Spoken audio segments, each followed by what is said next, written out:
Hello everyone, welcome to my channel. तो दोस्तों, आपके लिए डिक्टेशन के इस सीरीज़ में रामधारी पार्ट फर्स्ट डिक्टेशन संख्या 4 और 5 एक साथ लेंगे आज हम 120 की स्पीड में।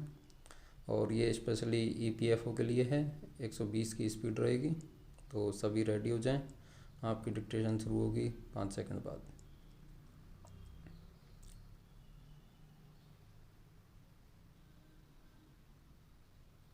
सभापति महोदय, सरकार ने कई कृषि फार्म खोले हैं। क्या ये फार्म घाटे में नहीं चल रहे हैं? अगर सारे खर्च जोड़ दिए जाएं, बड़े बड़े अधिकारियों के वेतन जोड़ दिए जाएं, तो पता चलेगा कि सारे ये कृषि फार्म घाटे में चल रहे हैं। क्या इसी तरह से आप सारे किसानों को घाटे पर खेती करने के लिए मजबूर करेंगे?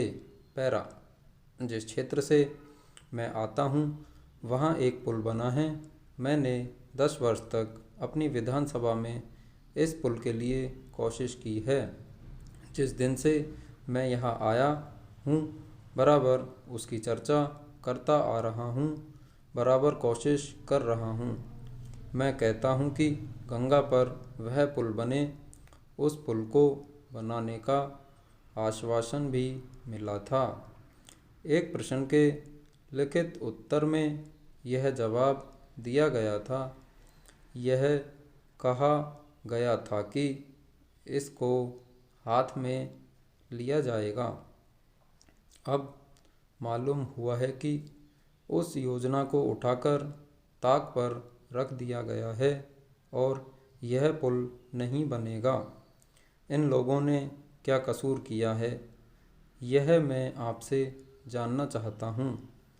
हमारे क्षेत्र के लोगों ने पाकिस्तान की लड़ाई में सरकार को हर तरह का सहयोग दिया था, हर तरह की सहायता दी थी। हमारे यहाँ के नौजवान भी मोर्चे पर जाकर डटे। जिस समय पाकिस्तान के साथ हमारा युद्ध चल रहा था तो कहीं कोई बात नहीं थी, अन्न की कमी कहीं नहीं थी। अन्न की कमी भी हमारे विरोधी साथी पैदा करते हैं, जो यह चाहते हैं कि सरकार असफल हो जाए। ये लोग जो कहते हैं उसको आप समझें। एक तरफ तो हमारे मित्र की बात है जो देश के बड़े बड़े शहरों में दंगे करवाते हैं, दूसरी तरफ हम हैं जो कि इनकी बातों को नहीं समझ पाते। इनको सभी वे लोग मिल जाते हैं जो बेकार होते हैं या जो दंगे करवाने के लिए उत्सुक हैं। इसलिए सरकार का इन सारी चीज़ों की तरफ ध्यान जाना चाहिए और उसको सोचना चाहिए कि क्या तरीका इन सब से बचने का हो सकता है। एक ही तरीका हो सकता है कि इस देश में हर आदमी को काम मिले, देहात में लोगों को करने के लिए काम मिले और खादी कमीशन की जो योजना है और जो कि एक अच्छी योजना है वह ठीक तरह से चले। सौभाग्य से मैं आर्य समाज से संबंध रखता हूँ। पैरा, उपाध्यक्ष महोदय, वित्त मंत्री को देश की आर्थिक स्थिति और निर्धनता के संबंध में जितनी जानकारी प्राप्त होती है उतनी किसी अन्य मंत्री को संभव नहीं होती। बजट बनाते समय वैसे तो बजट में आय व्यय का ब्यौरा होता ही है, लेकिन मूल रूप में देश की आर्थिक नीतियों में किस प्रकार का परिवर्तन हो तथा किस मार्ग पर वह देश को चलाना चाहते हैं, सरकार का लक्ष्य क्या है, इन सब नीतियों का बजट में विवरण होता है। हमारे वित्त मंत्री चाहे जिस पद पर भी रहे हों, चाहे वे मुख्यमंत्री रहे हों या केंद्रीय सरकार में रहे हों, उन्होंने शानदार काम किया।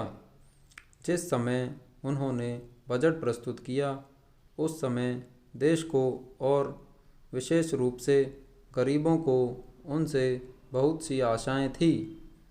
देश में लगभग 6 लाख गांव हैं। उनमें जो बेरोजगारी है, गरीबी है, उसके संबंध में देश की जनता को उनसे बड़ी आशाएं थी और जनता देखना चाहती थी कि इस अवसर पर सरकारी नीतियों के द्वारा देश को वे क्या मार्गदर्शन देना चाहते हैं। पैरा। इस दृष्टि से 3 महत्वपूर्ण बातें इस समय देश के सामने थी। देश का आर्थिक विकास तेज़ी से हो, अधिक लोगों को काम मिल सके और मूल्यों में स्थिरता आए। जहाँ तक इन 3 उद्देश्यों का संबंध है, हमने देखा कि उस और कुछ प्रयत्न हुए हैं।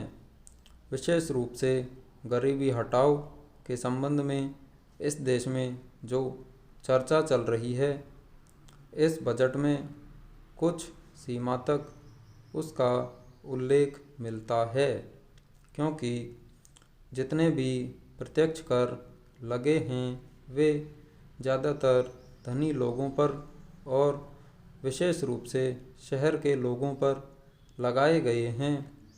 इस तरह से जो एक प्रकार की आर्थिक असमानता हमारे देश में चल रही है, उसको दूर करने का प्रयत्न अवश्य किया गया है। पैरा।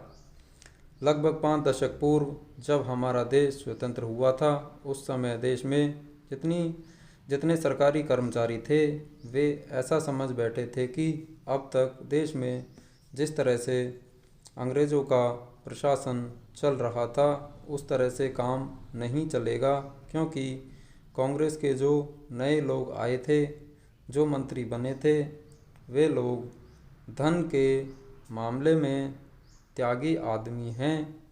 धन से उनको मोह नहीं है। लेकिन बाद में उन्होंने देखा कि हमारे मंत्री लोग भी उसी तरह से शानदार जीवन पसंद करने लग गए जिस तरह से अंग्रेज़ करते थे। स्टॉप।